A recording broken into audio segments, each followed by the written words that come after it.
دنیا بھر کی کہانیوں کے اردو ہندی ترجمے سننے کے لیے ہمارا چینل ترجمہ آج ہی سبسکرائب کریں۔ شکریہ۔ بابا مقدم کی کہانی مردہ سانپ، ترجمہ نیر مسعود۔ گھنی شاخوں اور ہری پتوں کی چھتری والا دار زعفران واحد درخت تھا جو لرستان کے تخت آب و اشیون کے علاقے میں نظر آتا تھا۔ کچھ دن ہوئے مجھے شوق پیدا ہوا کہ دار زعفران کو قریب سے جا کر دیکھا جائے۔ تخت آب میں خیمہ لگانے کے پہلے ہی دن میں نے ایک لرستانی سے اس درخت کا نام پوچھ لیا۔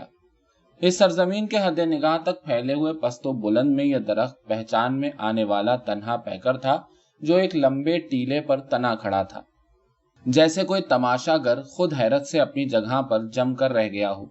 راتوں کو جب اندھیرا اترنے لگتا تو سیاہ پڑتے ہوئے سرخ افق کے پیش منظر میں درخت 1-2 گھنٹے تک کسی اساطیری ہیولے کی طرح نظر آتا رہتا، اور رات کی سیاہی جتنی بڑھتی جاتی اور ستارے جتنے روشن ہوتے جاتے وہ تاریکی میں ڈوبتا اور گھلتا جاتا۔ تاریکی نیچے کی گھاٹیوں سے اٹھتی ہوئی آتی اور درخت کو اپنی لپیٹ میں لے لیتی۔ تیسرے دن میں نے درخت کے نزدیک جانے کا فیصلہ کیا۔ مغرب کے وقت میں نے چھڑی اٹھائی اور چل کھڑا ہوا۔ سید احمد میرا خانسامہ بھی ہمراہ تھا۔ وہ کوئی 25 سال کا ہوگا۔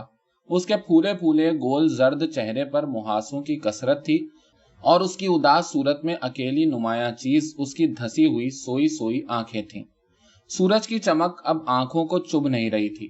کسی پیلے تھال کی طرح وہ دور کی پہاڑیوں سے تھوڑا اوپر فضا میں معلق تھا۔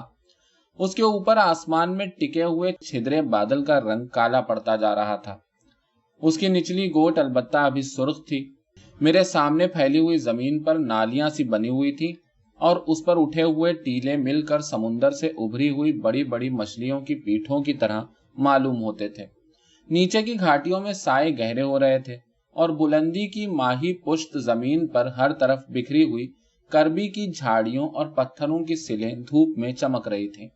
یوں تو دن بھر ہی یہ علاقہ ویران اور خاموش رہتا تھا، لیکن غروب کے وقت اس کا سناٹا پراسرار، وہم انگیز اور ڈراؤنا سا ہو جاتا تھا۔ نیچے سامنے والی گھاٹی سے ایک بنجارہ اوپر جا رہا تھا اور اس سے کچھ آگے بڑھ کر کئی اور بنجارے ایک اور پہاڑی کی کمر پر چل رہے تھے۔ ایک کگارے کے چھوٹے سے ہموار خطے پر کئی سیاہ خیمے دکھائی دے رہے تھے۔ ان میں سے ایک کے اندر سے دھواں اوپر جا رہا تھا۔ ایک اور خیمے کے سامنے رہ رہ کر شعلے بھڑک رہے تھے۔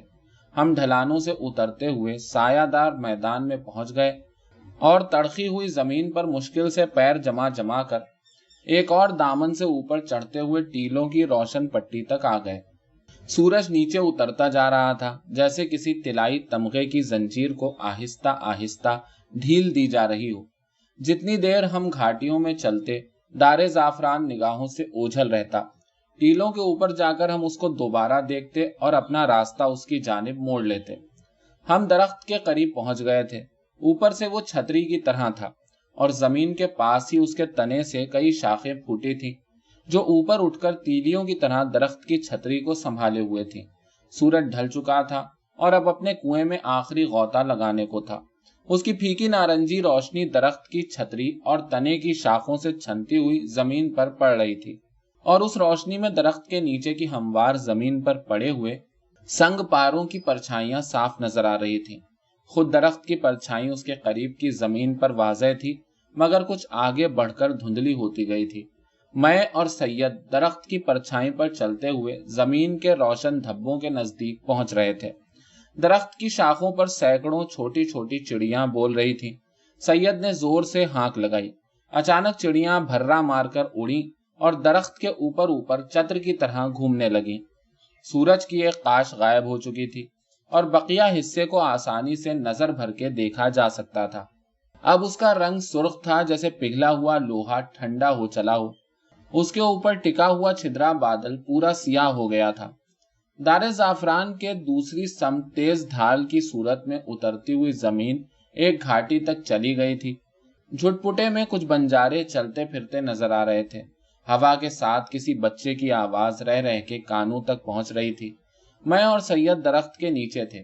میں درخت کی چکنی چھال پر ہاتھ پھیر رہا تھا اور سید مجھ سے چند قدم کے فاصلے پر گھوم گھوم کر درخت کو دیکھ رہا تھا۔ اچانک اس کی ڈری ڈری آواز بلند ہوئی۔ ارے सांप! میں ایک قدم پیچھے ہٹ گیا۔ سید نے ہاتھ سے ایک شاخ کی طرف اشارہ کیا۔ شاخ میں ایک سانپ لٹکا ہوا تھا، لیکن مرا ہوا۔ سید پھر بولا، گدڑیوں نے پھن کچل کر ڈال میں لٹکا دیا ہے۔ شاخ کی جنبش کے ساتھ اس کے دونوں طرف لٹکا ہوا سانپ کا بدن بھی دھیرے دھیرے ہل رہا تھا۔ پھن کچلے جانے کی وجہ سے اس کا منہ کھل گیا تھا۔ سرخ رنگ کا گوشت منہ سے باہر نکل آیا تھا۔ اسی میں کہیں اس کی آنکھیں بھی مل گئی تھیں اور اب ان کا پتہ نہیں چلتا تھا۔ اس کی کمر بھی پھٹ گئی تھی۔ پتھر یا لاٹھی کا زخم تھا۔ سفید پیٹ پر کالی اور زرد چتیاں تھیں۔ باقی بدن پر سفید اور راکھی رنگ کے چھوٹے چھوٹے سفتے تھے۔ پتلا لمبا سانپ تھا اور اس کی گردن پر نقطے نقطے تھے، جیسے گلو بند لپٹا ہوا ہو۔ سید جو آگے بڑھ کر اسے دیکھ رہا تھا بولا، مادہ ہے، گردن دیکھیے کتنی پتلی ہے۔ ان سانپوں کو مارنا نہیں چاہیے، جو مارتا ہے ٹھوکریں کھاتا پھرتا ہے۔ میں نے یہ سانپ دیکھے ہیں، کسی سے بولتے نہیں۔ اب دیکھ لیجئے گا، جس نے بھی اسے مارا ہے پائی پائی کو محتاج، جنگل بیابان کی خاک چھانتا، در در بھٹکتا پھرے گا، جیسے میں پورے 5 سال سے بھٹک رہا ہوں اور ابھی پتا نہیں کہاں کہاں کا پانی لکھا ہے۔ سورج کی بچی کھچی قاش بھی دور کے پہاڑوں کی اوٹ میں جا چھپی۔ گھاٹیاں تاریک ہو گئیں اور صرف ان کے حاشیوں اور ٹیلوں کی بلندی پر لالی باقی رہ گئی۔ اس کالے بادل کی گوٹ اب کسی جھاڑی کی طرح معلوم ہو رہی تھی جس میں آگ لگ گئی ہو۔ چڑیاں اب بھی درخت کے اوپر اوپر چکر کاٹ رہی تھیں اور شاخ پر مردہ سانپ آہستہ آہستہ ہل رہا تھا۔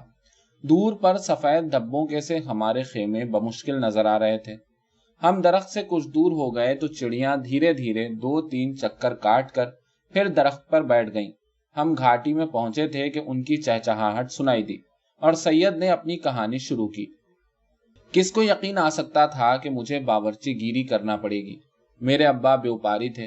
خرم آباد میں سب ان کو جانتے پہچانتے تھے۔ اب بھی اتنے برسوں بعد بھی وہاں ان کا نام لیجئے تو سب سوداگروں کو یاد آ جائے۔ کنبے میں بس میں تھا اور میری ماں اور مجھ سے بڑی ایک بہن جو بیاہ کر سسرال کی ہو گئی تھی۔ میں ابھی چھوٹا تھا، اسکول میں پڑھتا تھا۔ میرے ابا تہران سے مال لا کر بیچتے تھے۔ اچھا بھلا کاروبار تھا۔ بہت سے لوگ تو ہم سے جلتے تھے۔ میری ماں دھیمے مزاج کی بے زبان عورت تھی۔ بچپن ہی سے میں دیکھتا تھا کہ اس کے دل میں کچھ ہے جو وہ کسی کو بتاتی نہیں۔ دن میں 2 بار وہ اس کوٹری کے اندر ضرور جاتی تھی جو ہمارے مکان کے بڑے کمرے کے پیچھے تھی۔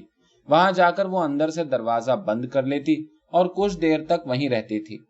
مجھ کو اس نے وہاں جانے سے منع کر رکھا تھا۔ کہتی تھی بچوں کو اندھیری جگہوں پر نہ جانا چاہیے۔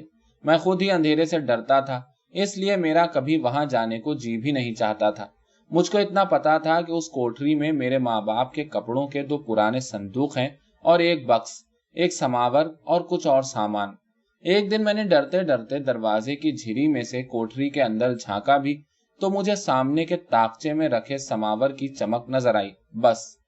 غرض وہ کوٹری مجھے ایک اندھیری اور ڈراؤنی جگہ معلوم ہوتی تھی اور مجھ کو اس کے اندر قدم رکھنے کی ذرا بھی خواہش نہ ہوتی تھی۔ جاڑوں کی ایک رات کی بات ہے، میں اسکول کا کام کرتے کرتے تھک کر کرسی کے نیچے جا لیٹا اور سو گیا۔ کرسی دراصل ایک بڑا سا اونچا تخت ہوتا ہے جس پر اس سے بہت بڑی پوشش ڈال دی جاتی ہے۔ جاڑوں میں گھر والے اسی پوشش اور تخت کے نیچے سوتے ہیں۔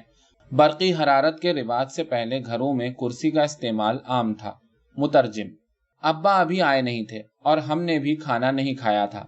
معمول یہ تھا کہ ابا کے آنے کے بعد سب ساتھ بیٹھ کر کھاتے تھے۔ شاید بھوک ہی کی وجہ سے میری آنکھ کھل گئی۔ باہر نکلا کہ ماں سے کھانا مانگوں۔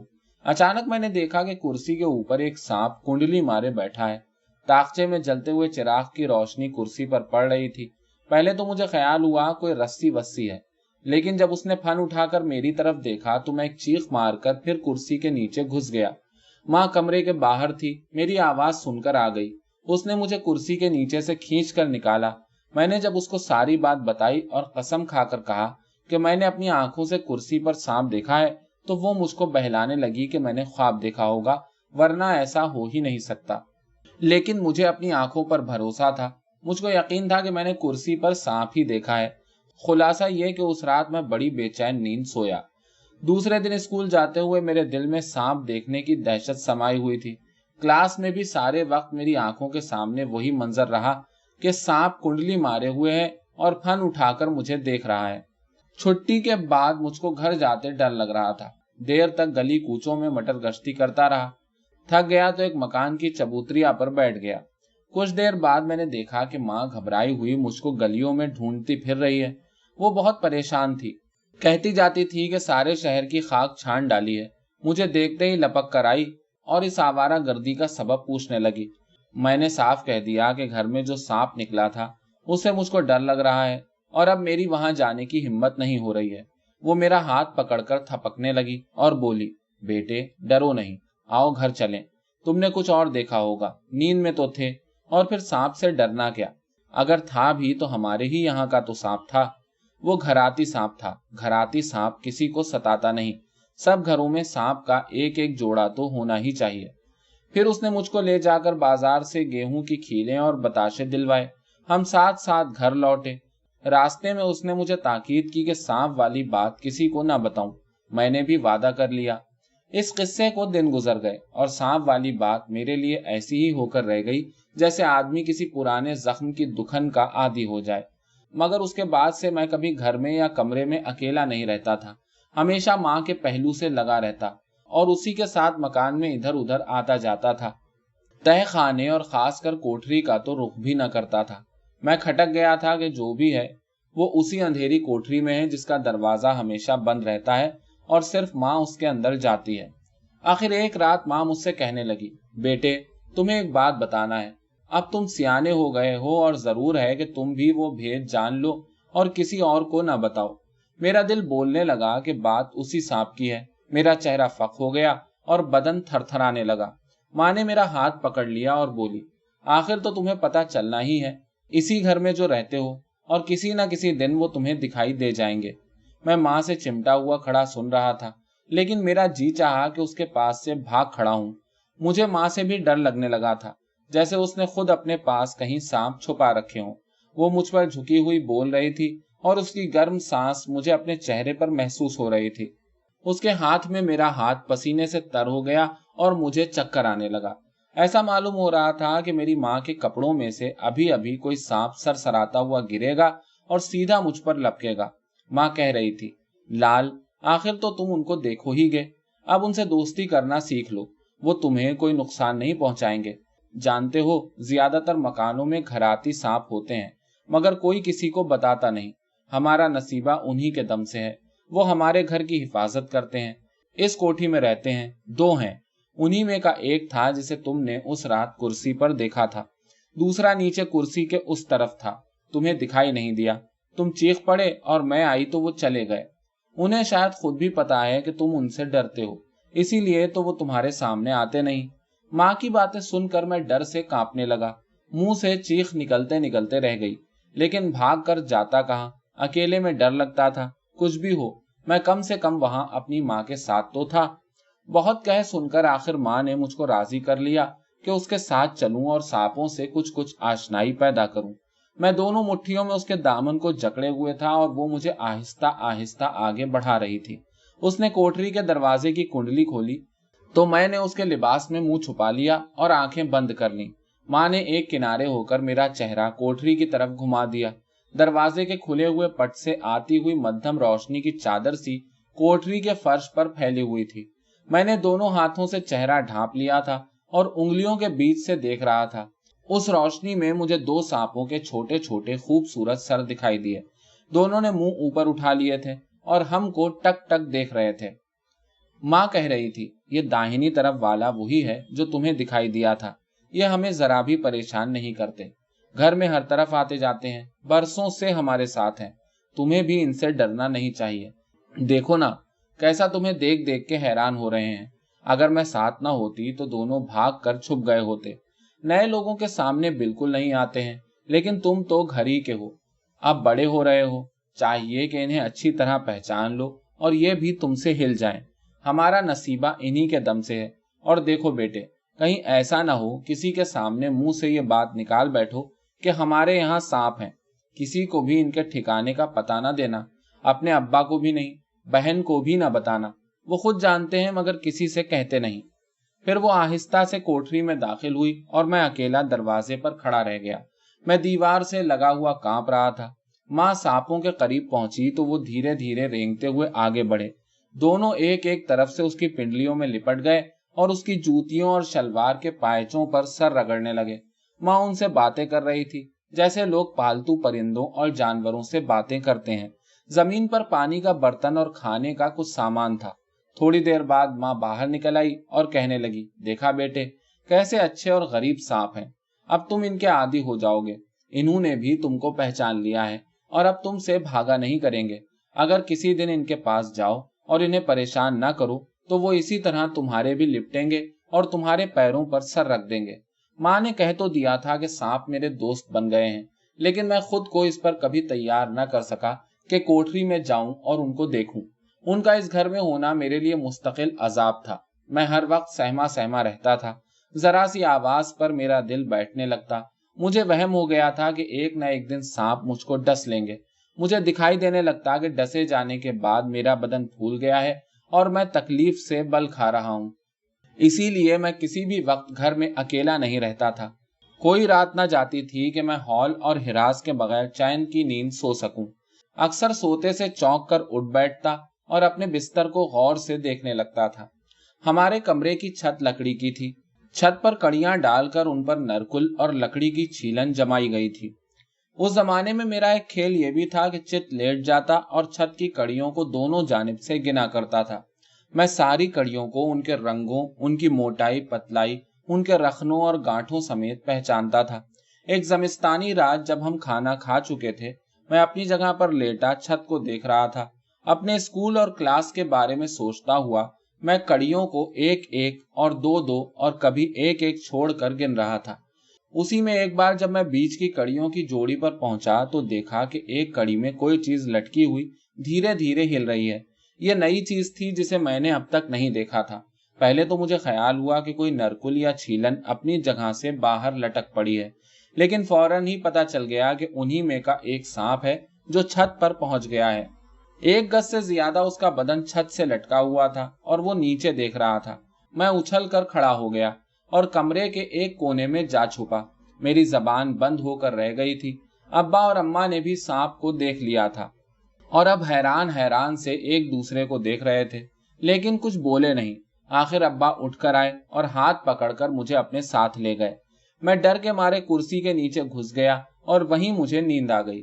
कुछ दिन बाद अब्बा ने एक अच्छा सा मकान मोल ले लिया और हम असबाब समेत वहां चले गए। मैं बहुत खुश था और समझ रहा था अब हमें सांपों की इल्लत से छुटकारा मिल जाएगा और मुझे कोठरी और तहखाने और कमरों की छतों और अपने बिस्तर और घर के किसी भी हिस्से से डर नहीं लगेगा और मैं बेखटके हर जगह आ जा सकूंगा और रातों को आराम से सोया करूंगा। लेकिन मेरा ख्याल गलत था। जल्दी मुझे मालूम हो गया कि सांपों का वही सा जोड़ा हमसे पहले ही उस घर में पहुंच चुका है। अब फिर माँ का काम उनकी खिदमत करना था। वो रोज उनको देखने जाती और उनकी खुराक पहुंचाती।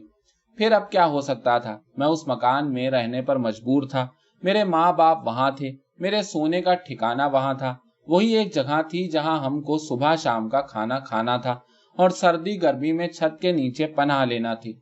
अब मुझको यकीन हो गया था कि हर घर में सांप का एक जोड़ा जरूर रहता है और घर वाले मजबूर होते हैं कि उनके साथ गुजारा करें, उन्हें खाने को दें और दूसरों को उनके बारे में कुछ ना बताएं और इस बात को राज की तरह अपने सीने में छुपाए रखें। अगर मुझको किसी के चेहरे पर फिक्र या परेशानी नजर आती और ऐसा महसूस होता कि उसे कोई धड़का लगा हुआ है तो मैं अपने आप से कहता, हो ना हो इस मेरे यार को अपने घर के सांप दिखाई दे गए हैं और अब डर के मारे इसकी जान पर बनी हुई है। इसलिए कि जिस दिन से मैंने सांपों को देखा था खुद मेरी यही हालत थी। एक दिन दोपहर के वक्त मैं स्कूल के लड़कों के साथ खेलता कूदता घर लौट रहा था। रास्ते में जमीन का बड़ा सा हमवार किता पड़ा जिसमें बच्चे खेल रहे थे। हम भी कभी कभी स्कूल से लौटते में देर देर तक उस मैदान में दौड़े लगाते और अगर गेंद पास होती तो गोल बनाकर फुटबॉल खेलते थे। उस रोज हम वहां पहुंचे तो एक लड़के को मैदान के किनारे एक सांप पड़ा नजर आया जिसे मार दिया गया था। लड़के ने उसे उठा लिया। जर्द रंग का लंबा सा सांप था। उसका फन किसी चीज से कुचल दिया गया था। लड़के ने सांप को दुम से पकड़ रखा था और उसे घुमा घुमा कर दूसरे लड़कों को डरा रहा था। जो लड़के डर रहे थे वो तो भाग खड़े हुए और जिन्हें डर नहीं लगा वो इत्मीनान से खड़े रहे और सांप उनके बदन पर लगता रहा। लड़के ने सांप मेरी तरफ बढ़ाया तो मैं चीख मारकर भागा। सब लड़के हंसने और मेरा मजाक उड़ाने लगे। आखिर उस लड़के ने सांप को एक गड्ढे में डाल दिया और हम आगे बढ़े। रास्ते में भी उन्होंने मेरा पीछा नहीं छोड़ा और ये कह कह कर मेरी हंसी उड़ाते रहे कि मैं मरे हुए सांप से भी डरता हूं और उसे छूने की हिम्मत नहीं रखता। अब जो हम सिनों के सामने मेरी किरकिरी हुई और सांप से मेरे डरने का हाल सबको मालूम हो गया तो मेरी गैरत को जोश आ गया। मुझे यह गवारा न था कि मैं सब में बूदा ठहरूं और डरपोक कहलाने लगूं। इसलिए मैंने कह दिया कि मुर्दा सांप से डरना कैसा, मैं तो जिंदा सांप से भी नहीं डरता। और अपनी बात को सच साबित करने की धुन में यह भी बता गया कि हमारे मकान में दो दो सांप हैं जो हमेशा हमारे साथ रहते हैं और मैं उनके पास चला जाता हूं और उन्हें हाथ से छूता हूं। मेरी बात सुनकर सब हंस पड़े और फिर मेरा मजाक उड़ाने और मुझको झूठा बनाने लगे। मैं अंगारों पर लौट रहा था और खून के घूंट पी रहा था। कह बैठा, अगर तुम लोग मुझे झूठा समझते हो और मेरी बात का एतबार नहीं करते तो मैं तुम्हें वो सांप दिखा सकता हूँ। चलो सब मिलकर मेरे यहाँ चलो। वो सब के सब खुशी से चीखते हुए राजी हो गए और मेरे घर की तरफ चल पड़े। जरा देर में घर आ गया। माँ घर पर मौजूद नहीं थी। रास्ते भर मुझे उसका ये कहना याद आता रहा कि सांपों के बारे में ना तो किसी से कुछ कहूं ना किसी को उनका पता निशान बताऊं। लेकिन अब मामला हाथ से निकल चुका था और फेंके हुए पानी को उठाया नहीं जा सकता था। अगर अब मैं लड़कों को सांप ना दिखाता तो वो स्कूल में मेरी जान को आ जाते और मैं हमेशा के लिए बुज़दिल और झूठा होने की शर्म में मुब्तला रहता। मैंने सीढ़ियां चढ़कर कमरे का दरवाजा खोला। लड़के मेरे पीछे पीछे थे। सिर्फ हमारे पैरों की आहटें सुनाई दे रही थीं। सब खामोश और दम साधे हुए थे। मेरा दिल सीने में इस तरह धड़धड़ कर रहा था कि मैं उसकी आवाज सुन सकता था। सांपों का सामना करने के ख्याल से मेरे माथे पर ठंडा पसीना आ गया था और पैर कांप रहे थे। कोठरी के दरवाजे पर पहुंचा तो उसकी कुंडी खोलने के लिए मेरा हाथ नहीं उठ रहा था, लेकिन सब लड़के मेरे पीछे खड़े इंतजार कर रहे थे। जिस लड़के ने मैदान में मुर्दा सांप उठाया था वो आगे बढ़ा और बोला, मैं समझ गया, तुम्हारे यहाँ घराती सांप हैं, मगर घराती सांप तो किसी को दिखाए नहीं जाते। खैर अब दरवाजा खोलो जरा देखें तो। और मुझे हिचकिचाते देखा तो उसने खुद आगे बढ़कर एकदम से दरवाजा खोल दिया। सब लड़के गर्दनें बढ़ा बढ़ाकर कोठरी के अंदर देखने लगे। कोठरी के फर्श पर पानी का बर्तन और खाने का सामान तो था, लेकिन सांपों का कहीं पता न था। कुछ लड़के दबे पांव अंदर दाखिल हुए और हर तरफ देखने लगे, मगर सांप गोया कभी वहां थे ही नहीं। एक कोने में टूटी फूटी कुर्सी थी, ताकचों में कुछ बर्तन और दूसरा काठ कबाड़, और बस। कुछ लड़कों ने पानी का बर्तन और खाना देखकर वहां सांपों का होना मान लिया, लेकिन बाज फिर भी मेरी हंसी उड़ाते रहे। लड़कों के जाने के बाद मेरी भी घर में ठहरने की हिम्मत नहीं हुई। माँ के आने तक मैं गली में घूमता रहा और हम दोनों साथ साथ घर में दाखिल हुए। मैं अपने घर और अपनी जिंदगी का राज जाहिर कर देने से परेशान था, इसलिए जबरदस्ती 2-3 निवाले हलक से उतार कर जल्दी ही सो गया। दूसरे दिन मेरी माँ मामूल से पहले ही घबराई हुई जाग पड़ी। उसकी अजीब हालत थी, चेहरे का रंग उड़ा हुआ और आंखें कुछ ऐसी हो रही थीं कि उनकी तरफ देखते डर लगता था। वो कुछ देर तक किसी सोच में गुम रही, फिर लपक कर कोठरी में गई और 1-2 मिनट तक अंदर रही। मैं सांस रोके माँ की वापसी का इंतजार कर रहा था। मैं सोच रहा था अब क्या होगा, क्या उसे वहां सांप मिलेंगे। कभी सोचता कि सांप गायब हो गए होंगे और माँ समझ जाएगी कि मैंने क्या हरकत की है। वही एक मौका था जब मेरा दिल चाहा कि सांप मौजूद हो और माँ को दिखाई दे जाएं। मैं जानता था कि सांपों से पीछा छुड़ाने का ये सही तरीका नहीं था। जरा देर बाद माँ बाहर निकली। कुछ देर तक मुझको गौर से देखती रही, फिर अब्बा से बोली, कुछ पता है? सांप गए, रात ख्वाब में आए थे, कह रहे थे लोग उनका ठिकाना जान गए हैं, इसलिए वो हमारे यहाँ से जा रहे हैं हमेशा के लिए, और अब हम पर जो कुछ भी पड़ेगी उसके जिम्मेदार हम खुद होंगे। बार बार मेरी आंख खुलती और मैं सलवात पढ़कर और शैतान पर लानत भेजकर सो जाती थी, लेकिन हर बार यही ख्वाब आता था। सुबह तक ठीक से सो नहीं सकी। अब कोठरी में जाकर जो देखा तो ख्वाब सच्चा था। सांप गए, कहीं पता नहीं। मैं समझती हूँ इसी लड़के ने कोई गुल खिलाया है। फिर उसने डांट कर मुझसे मामला पूछा। मैंने भी जो कुछ हुआ था सबका सब बता दिया। माँ ने यह माजरा सुना तो उसके सीने से एक आह निकली और आंखों से आंसू बहने लगे। मैं उसका इकलौता बेटा था, इसलिए उसने मुझे ज्यादा कुछ तो नहीं कहा, लेकिन इतना जरूर कहा, बेटे तुमने हमारी जिंदगी बर्बाद कर दी, हमारे घर का इकबाल रुखसत कर दिया, बदनसीबी को दावत दे दी। मुझे डर है अब थोड़े ही दिन में हम मोहताज और दरबदर हो जाएंगे। ये सांप पुश्तों से हमारे यहाँ चले आ रहे थे, हमारे घर के निगहबान थे। इन्हें शायद पता था कि तुम इनको भगा कर रहोगे। इनका दिल तुमसे नहीं मिल रहा था, इसीलिए वो तुमसे दूर दूर रहते थे।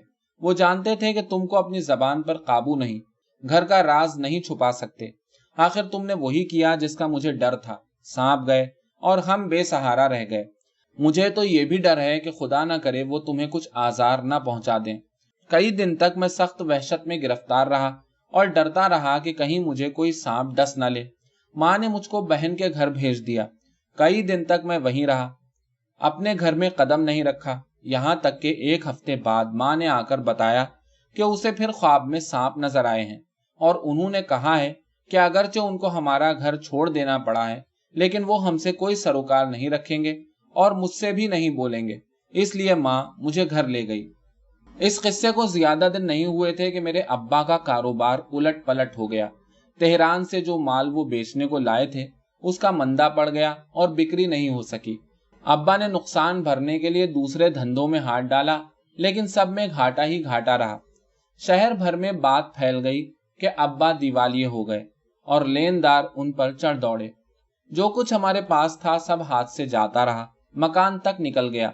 वो शख्स जिसके भागवान हाथों की धूम थी और जो मिट्टी को छू देता तो सोना हो जाती, उसका ऐसा वक्त बिगड़ा कि किराए के एक कमरे में जमीन पकड़ के बैठ रहा और थोड़े ही दिन में मर गया। सबका यही कहना था कि परेशानियों और कोफ्त ने अब्बा की जान ले ली, लेकिन जिन लोगों को सांप के मामले की खबर थी वो जानते थे कि इस बदबख्ती और सियाह रोजी का असल सबब मैं हूँ। बाप के मरने के बाद मुझको स्कूल छोड़ना पड़ा। मुद्दत तक ड्राइवरी की, इस शहर से उस शहर दौड़ता फिरा, जान खपाकर और दूसरे ड्राइवरों की गालियां खा खाकर पैसे जमा किए और एक टैक्सी खरीदी। शहर के बाहर की बस्तियों के फेरे करता था। काम चल निकला और करीब था कि जम जाऊं और घर बसा लूं। माँ भी बड़ी खुश थी। मगर एक दिन शाम के वक्त जब मैं सवारियां बिठाए वापस आ रहा था, शहर के करीब एक मोड़ उतरते हुए मेरी निगाह अचानक एक मुर्दा सांप पर पड़ गई, जिसका फन किसी गाड़ी के नीचे आकर पिच्ची हो गया था। बिल्कुल वैसा ही सांप था जैसे हमारे यहाँ थे। दम भर में एक अजीब सी दहशत से मेरा बदन कपकपा गया। मैंने गाड़ी को एक तरफ काटा कि सांप उसके नीचे न आने पाए। उस तरफ एक बुढ़ा अपने खच्चर पर ढेरों लकड़ियां लादे पहाड़ से उतरकर शहर जा रहा था। करीब था कि दोनों को रौंद डालूं। जल्दी से मैंने गाड़ी को फिर दूसरी जानिब काटा। उतार का रास्ता था, ब्रेक मारूं तो गाड़ी उलट जाए, और हुआ यही। एक दो लुढ़कनियां खा के हम एक खड्ड में जा पड़े।